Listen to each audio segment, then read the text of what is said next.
day 4, driving the meat out. So we've been an 8-hour turnaround. We've got that stag little shot yesterday, and 2 other does that we're taking out. So there's a fair bit of meat. Jumped it in the river overnight in bags just to keep it cool, and we're taking it out and putting it in a couple of fridges and Myrtlefits, and then come back in. Hopefully we'll be back in time to do our evening hunt tonight. So we've got a bit of a drive ahead of us, so not much, won't be much footage for day 4. We were fortunate enough to have arranged for any deer to be kept in large fridges in a little town near Myrtleford.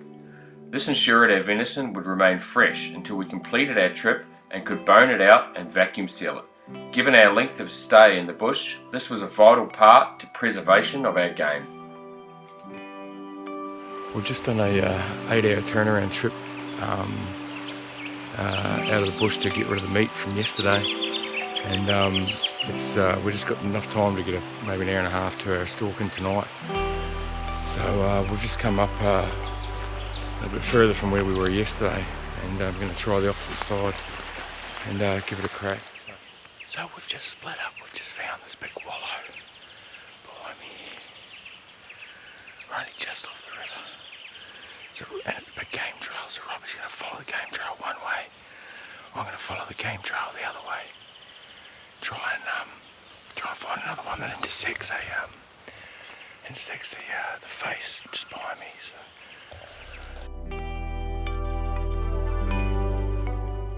I was constantly amazed at the sheer volume of fresh wallows and well-travelled tracks that the deer were using. They were like a beacon, leading us in, and would get my adrenaline pumping every time I came across one. Here's where they've been bedding down. Just here.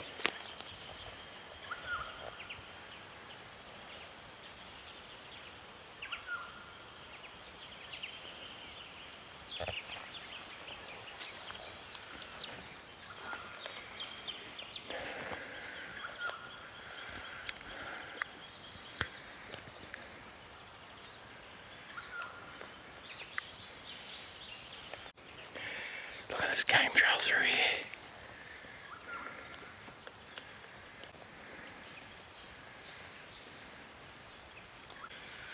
It's pretty well used. Pretty well used game trail here. So I'm going to get along that side. There's something in the face and just sidle along it. Might be something coming down from the top. Dead still, so there's no wind.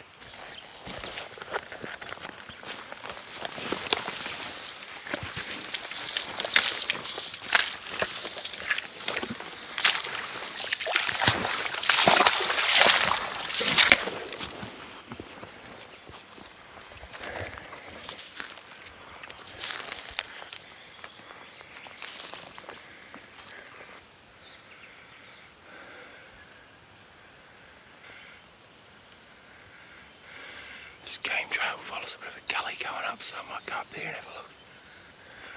Plenty of rabbit trees and stuff around, like it. It's not that fresh, but it's they're using this fairly heavily to come down.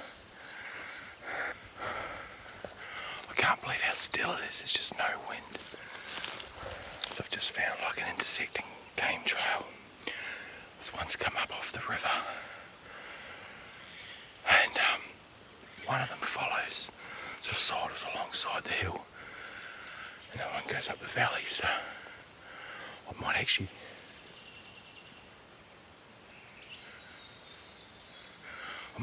go up the valley, head up this way.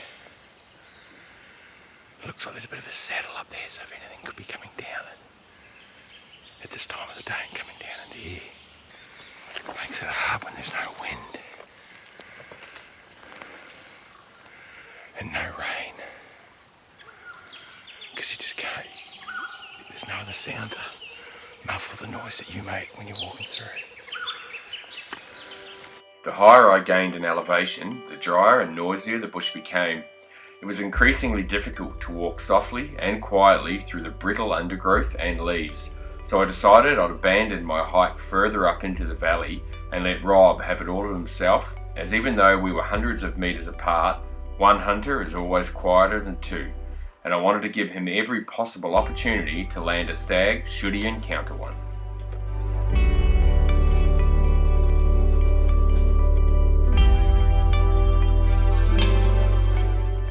Unfortunately, neither of us encountered any deer today, but it was invigorating being in a different catchment, somewhere new, somewhere where we hadn't experienced before.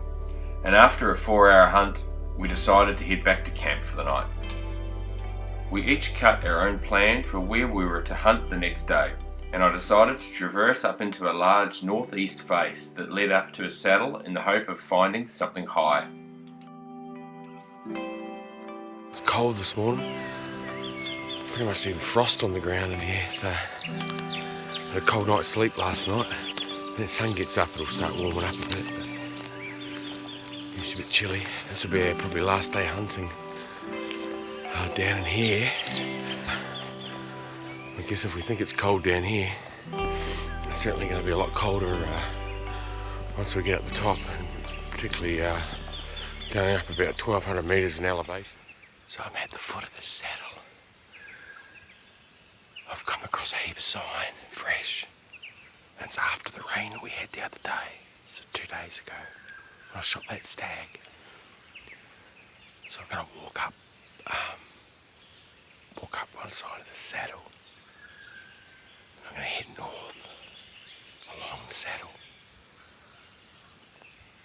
Where I shot that stag the other day was about 680 elevation. By the time I get up to the top of here, I'm going to be about at the same elevation, just the next catchment over.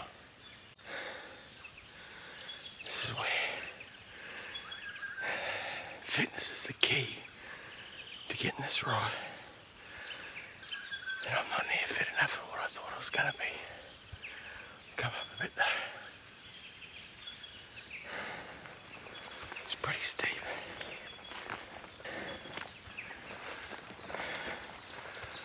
Trying to follow game trails that zigzag up the hill, up the sand to the saddle. Doesn't take much to get up from the bottom until it starts getting a lot drier.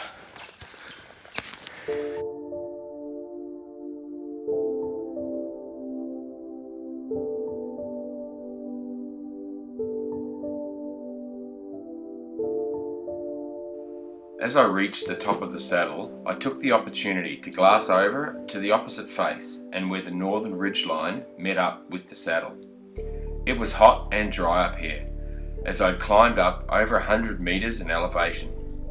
There was still plenty of deer sign and rub trees up here, and trails that were definitely in use, and having gained elevation gave me a great vantage point to glass down the other side of the valley to where I planned to descend into.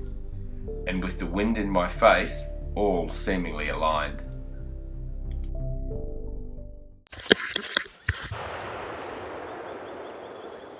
That's Robbie. That's Robbie, he's just... Wow. He's definitely got something over there. Copy, Robbie.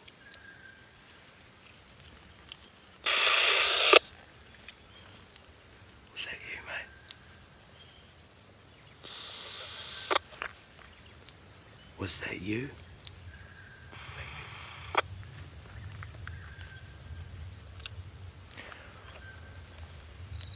Okay, I'm about 3/4 of the way almost to the top of the saddle. I'm sitting at about 680 elevation. So it wasn't Robbie, but it was bloody close. I'd say it's probably those other guys that I saw. When I was walking down that track, the camp set up with 3 vehicles down there. So it was probably him, or them. I'm not sure where Robbie is.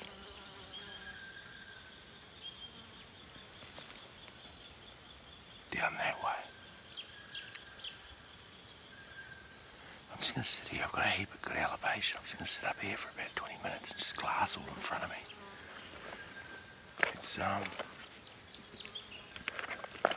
if anything's coming up, it's coming up from straight down in front of me here.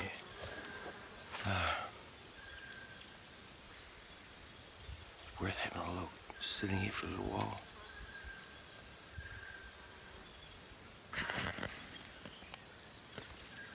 That drops away about 40 metres down.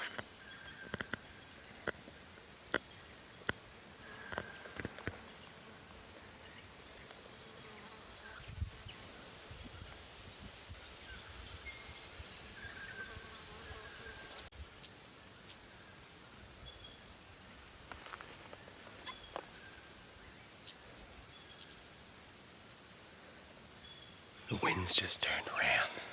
It's been quite swirly. It's just turned around. It's now blowing up the face, up into this saddle. Fortunately, I'm up high, so I got up here early enough that they're still possibly coming up. The sun's kind of starting to breach the roof, the canopy, so they'll be starting to come up out of the bottom now. They might beat me to it, but you never know.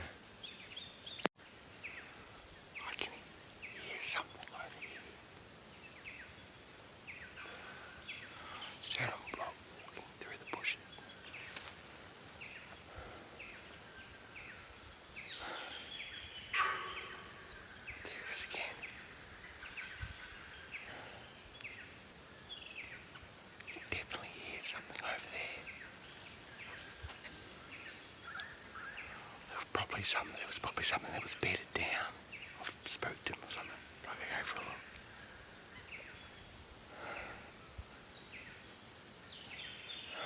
Just hear the trees crunching, going up through the bush. Well, it was a bit of a letdown. Come down here, and from up a little bit higher, I saw, oh, he's a big beard. He's been bedding down in here. But I got a bit closer and got down here. Bloody wombat.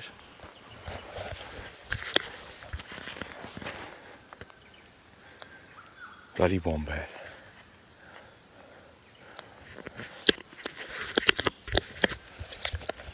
Robbie had the same thing yesterday. I think he was chasing one for a while.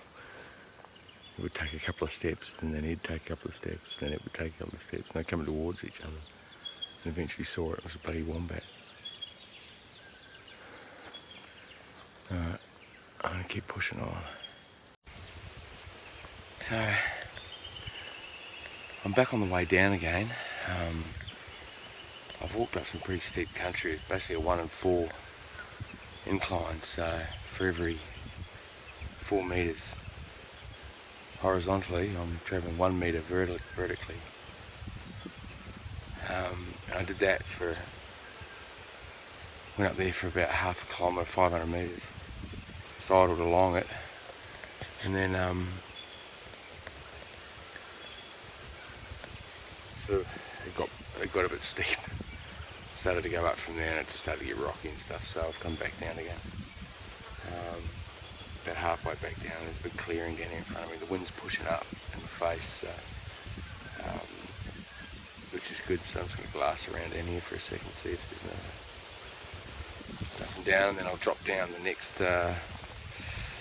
little rise, and it'll take me back down onto pretty much back down to the 600 metre mark, an elevation which is pretty much where we walked in. So the sun's coming out now. It's starting to warm up a bit. It's bloody cold this morning. I think the next couple of days it's only going to get cooler as well, where I think we're going to get down to about -4 or 5 or something, according to the last weather update I got.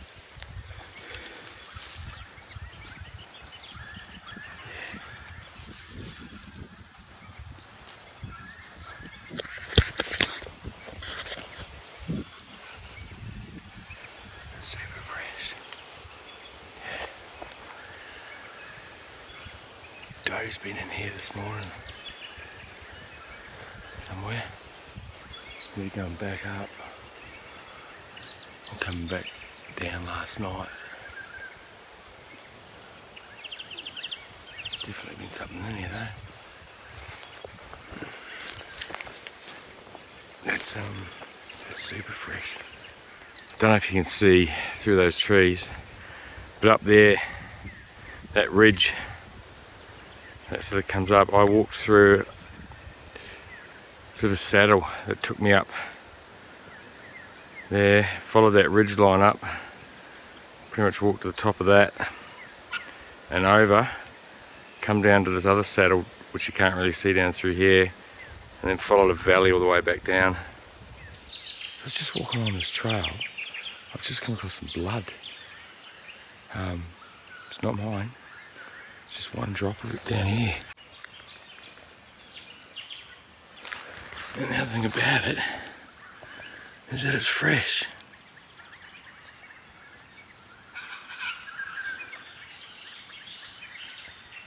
Right.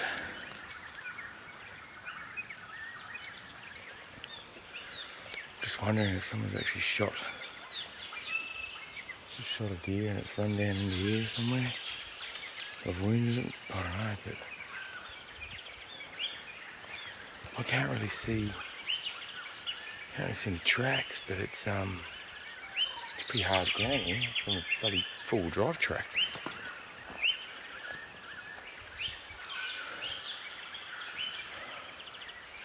That's odd. I did hear a shot earlier, which was down lower than where I was, a lot lower in elevation than where I was, but it sounded like it was further south. The blood drop I came across got me to thinking, could it have been in some way connected to the shot that rang out earlier in the morning? Was it an injured animal that had taken a round and was fleeing for cover? Or could it simply have been left there from other hunters who were carrying meat back to their camp after a successful hunt? I'll never know, but it was certainly intriguing.